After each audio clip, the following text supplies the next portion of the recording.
Good morning students. Welcome to our channel Maruti mathematics. मैं G N Bhatia एक बार फिर आपके सामने आज के करंट अफेयर्स के क्वेश्चन लेकर हाजिर हूँ। तो चलिए हमारे पहले क्वेश्चन से शुरू करते हैं।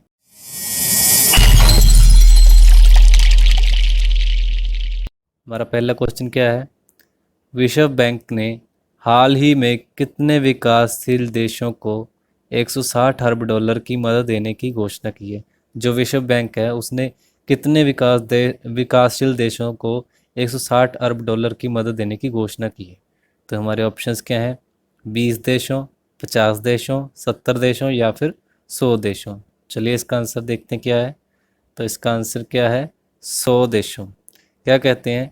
विश्व बैंक ने हाल ही में 100 विकासशील देशों को 160 अरब डॉलर देने की घोषणा की है। यह 160 अरब डॉलर की राशि 15 महीने की अवधि में दी जाएगी। जो ये 160 अरब डॉलर की राशि है वह 15 महीने के अंदर दी जाएगी। इस राशि से देशों को वैश्विक संकट से उबरने में मदद मिलेगी।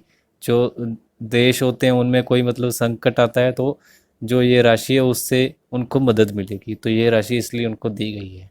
तो ये था इसका आंसर। हमारा नेक्स्ट क्वेश्चन क्या है? नेक्स्ट क्वेश्चन है, सीबीएसई बोर्ड से 9वीं से कौन सी क्लास तक के स्टूडेंट्स के लिए साइबर सेफ्टी मैनुअल जारी किया है? सीबीएसई बोर्ड ने 9वीं से कौन सी क्लास तक स्टूडेंट्स के लिए साइबर सेफ्टी मैनुअल जारी किया है? तो इसके ऑप्शंस क्या हैं? 10वीं कक्षा, 11वीं कक्षा, 12वीं कक्षा, सिर्फ 9वीं और या फिर सिर्फ 9वीं कक्षा के लिए। तो इसका आंसर क्या है? 12वीं कक्षा। क्या है? Central board of secondary education. देखिए एक तो क्वेश्चन ये होगा सीबीएसई की फुल फॉर्म क्या है? वैसे तो आप सबको पता ही होगा, चलिए फिर भी याद कर लीजिए क्या है। Central board of secondary education ने बच्चों के अंदर सेफ और हेल्थी ऑनलाइन आदतों को विकसित करने के उद्देश्य से 9वीं से 12वीं तक के कक्षा के स्टूडेंट्स के लिए साइबर सेफ्टी मैनुअल जारी किया है। बोर्ड ने डिजिटल अधिकारों और स्वतंत्रता के हनन जैसी समस्याओं को देखते हुए यह मैनुअल जारी किया है। तो ये था इसका आंसर। चलिए नेक्स्ट क्वेश्चन देखते हैं। नेक्स्ट क्वेश्चन क्या है? काउंटर पॉइंट रिसर्च की लेटेस्ट रिपोर्ट के मुताबिक कौन भारतीय बाजार में फीचर फ़ोन बेचने के मामले में जियो को पीछे छोड़कर पहले स्थान पर आ गया है? वो कौन सा फीचर फ़ोन है जो जियो को पीछे छोड़कर पहले स्थान पर आ गया है? तो हमारे ऑप्शंस क्या है? एप्पल, सैमसंग, वीवो या फिर रेडमी। तो इसका आंसर क्या है? सैमसंग। क्या कहते हैं? काउंटर पॉइंट रिसर्च की लेटेस्ट रिपोर्ट के मुताबिक सैमसंग भारतीय बाजार में फीचर फ़ोन बेचने के लिए मामले में जियो को पीछे छोड़कर पहले स्थान पर आ गया है। तो जियो जो है दूसरे नंबर पे और पहले नंबर पे कौन है अभी? सैमसंग है। तो क्या है? वर्ष 2019 में फीचर फ़ोन में 19% रही बाजार हिस्सेदारी सैमसंग की रही, जबकि स्मार्टफोन सेगमेंट में शाओमी पहले स्थान पर है। तो स्मार्टफोन सेगमेंट में कौन है? शाओमी पहले स्थान पर है। तो ये था इसका आंसर। चलिए अगला क्वेश्चन देखते हैं। अगला क्वेश्चन क्या है?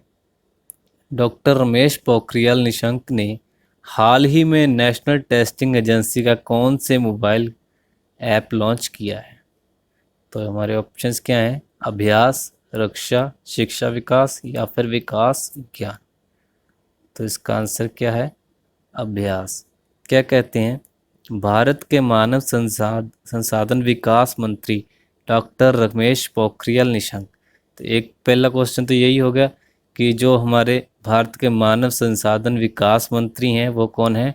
डॉक्टर रमेश पोखरियाल निशंक। तो आगे क्या है? डॉक्टर रमेश पोखरियाल निशंक ने हाल ही में नेशनल टेस्टिंग एजेंसी का अभ्यास मोबाइल ऐप लॉन्च किया है।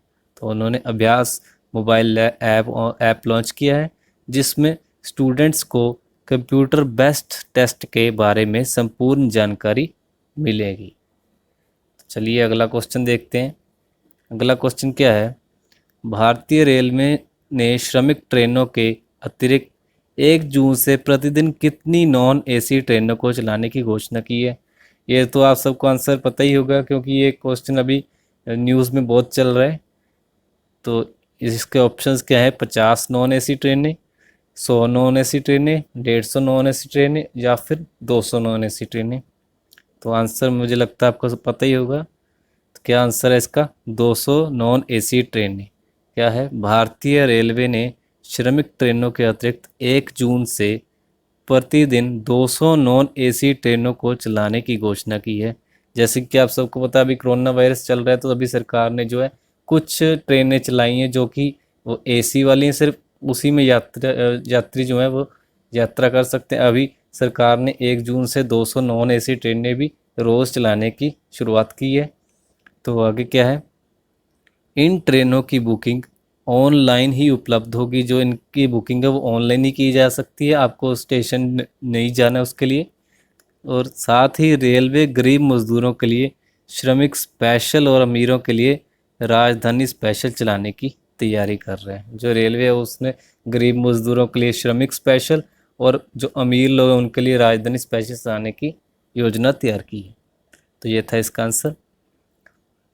चलिए अगला क्वेश्चन देखते हैं। अगला क्वेश्चन क्या है? अमेरिका के किस विश्वविद्यालय के खगोलविद ने जीवन की खोज में सहायक एक्सोप्लैनेट क्लाइमेट डिकोडर विकसित करने में सफलता हासिल की है?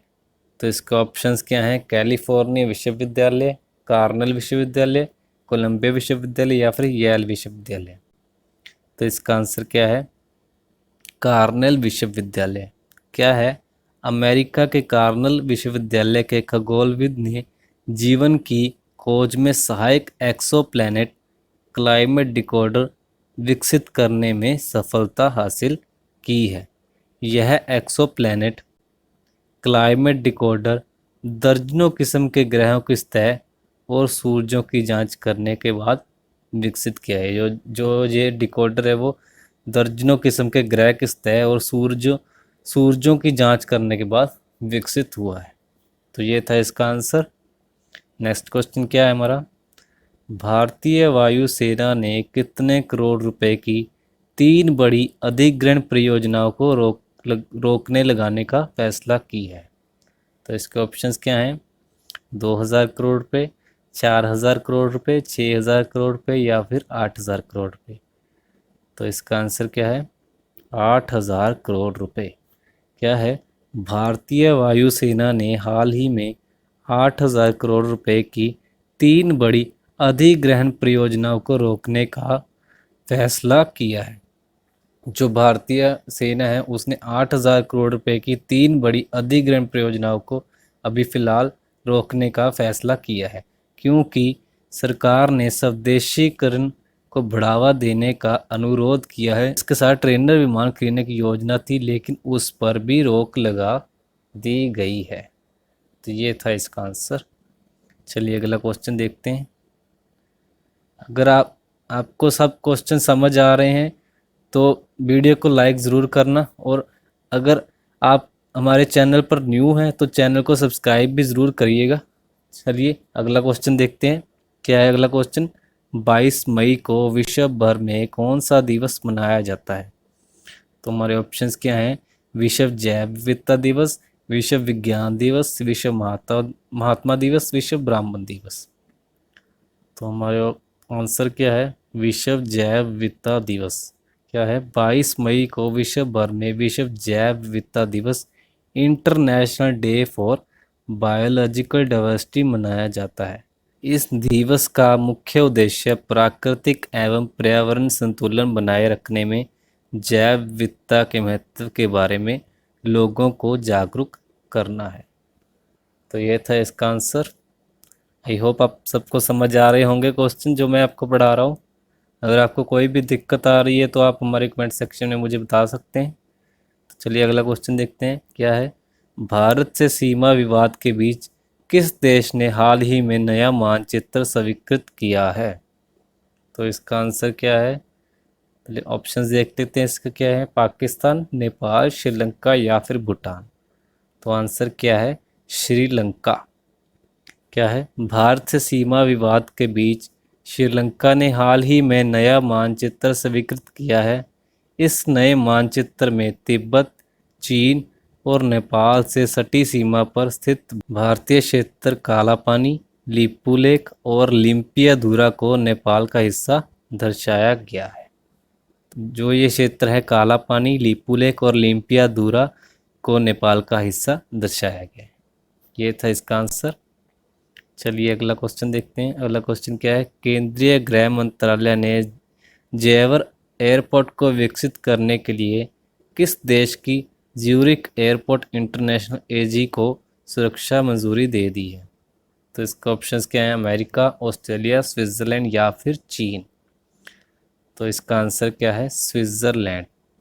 क्या है? स्विट्ज़रलैंड की ज्यूरिख एयरपोर्ट इंटरनेशनल एजी को केंद्रीय गृह मंत्रालय ने हाल ही में जेवर में नोएडा इंटरनेशनल एयरपोर्ट को विकसित करने के लिए सुरक्षा मंजूरी दे दी गई है। नोएडा के 5000 हेक्टेयर में फैले इस जेवर एयरपोर्ट प्रोजेक्ट पर 29,000 करोड़ रुपए खर्च किए जाएंगे। जो ये नोएडा के 5000 हेक्टेयर में फैले इस जेवर एयरपोर्ट प्रोजेक्ट पर 29,000 करोड़ रुपए का जो है खर्चा किया जाएगा इसे बनाने के लिए। तो ये थे हमारे आज के 10 इम्पोर्टेंट क्वेश्चन। आई होप आप सबको समझ आ गए होंगे। अगर आपको किसी भी तरह की कोई दिक्कत है इसमें तो आप हमारे कमेंट सेक्शन में हमें बता सकते हैं। अगर आप हमारे चैनल पर न्यू हैं तो चैनल को सब्सक्राइब भी ज़रूर करिए और वीडियो को लाइक ज़रूर करें और अपने दोस्तों के साथ आगे शेयर करें। तो चलिए मिलते हैं हमारी अगली वीडियो के साथ। Thank you.